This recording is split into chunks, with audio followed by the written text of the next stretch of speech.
All right, let's talk about something that sounds like it's straight out of science fiction. Teaching a computer to see the future. I know, it sounds crazy, right? But it's totally real, and one of the most fundamental tools to do it is called linear regression. Today, we're going to pull back the curtain and see how one simple, straight line can become this incredibly powerful crystal ball. So let's bring this down to earth. Have you ever been house hunting online and you see that little price estimate? You know, the one that tells you what a house is worth just based on its square footage? How does it do that? Well, it's not magic, it's math. And this exact problem is the perfect way to really get our heads around what linear regression is all about. Okay, so how does this whole thing actually work? Let's get visual. We're going to look at some data and see if we can spot the pattern with our own eyes first. So take a look at this. Imagine this is a bunch of data we collected. Along the bottom, you've got the size of the house, and going up the side, you've got its price. Every single dot on here represents a real house that was sold. Just looking at it, what do you see? It's pretty obvious, right? There's a clear trend. As the houses get bigger, the price goes up. Our brains are amazing at spotting patterns like this instantly. Okay, so we can see the pattern, but how do we get a machine to see it? Well, the simplest way is to try and capture that relationship with a straight line. We're basically trying to draw one single line that best summarizes the trend in all those dots. This is what we call the line of best fit. So let's just throw a line on there. How about this one? Yeah, that's not great, is it? It's way too flat. This line is basically saying that the size of the house doesn't really matter for the price, and we can clearly see from the dots that's just not true. This is a bad guess, a really bad guess. All right, take two. What about this line? Ah, now that looks a whole lot better, doesn't it? It's actually following the upward trend that we saw in the data. It's not hitting every single dot perfectly, of course, but it feels like a much more honest summary of the relationship here. But this leads to the real question, the million-dollar question. We can look at those two lines and just know the second one is better. But a computer can't look. It doesn't have intuition. So how does it know? How does it mathematically figure out which line isn't just better, but the absolute single best possible line it could draw? And this is where things get really clever. This is the core genius of linear regression.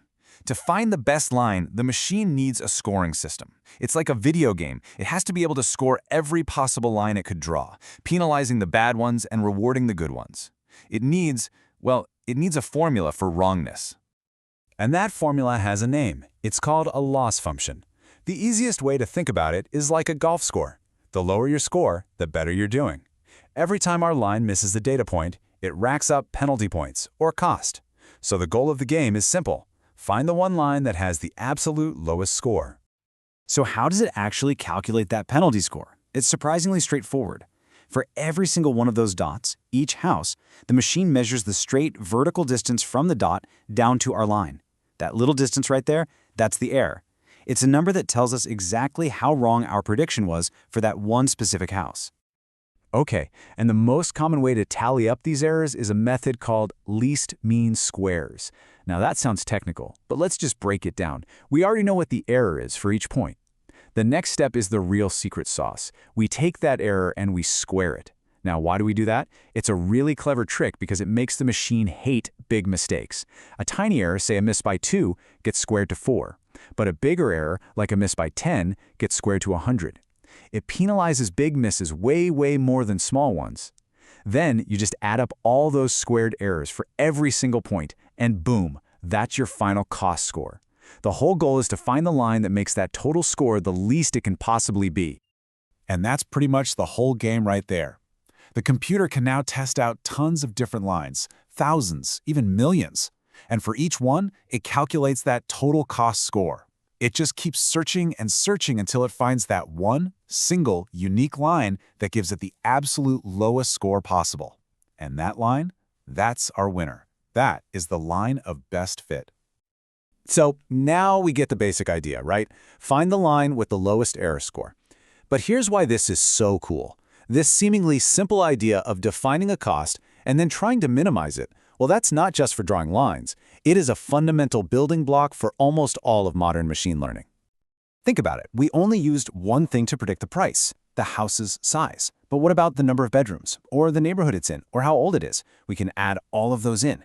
the math gets a little more complex. Instead of a simple line, it's more like a flat plane in a multidimensional space, but the core idea is exactly the same. Find the setup that minimizes that error score. This is what makes this whole approach so incredibly flexible. And get this, we can even change the rules for how we score the errors. The least squares method we just talked about, it's kind of a perfectionist. It penalizes every single mistake, no matter how tiny. But maybe we don't need to be that strict. There's another approach called support vector regression that's a bit more chilled out. It basically says, hey, if the prediction is pretty close, within a certain margin, I'm not even going to count it as an error. It only cares about the really big mistakes. It's like telling the machine, look, don't sweat the small stuff. Just focus on not being wildly wrong. It all depends on what kind of problem you're trying to solve.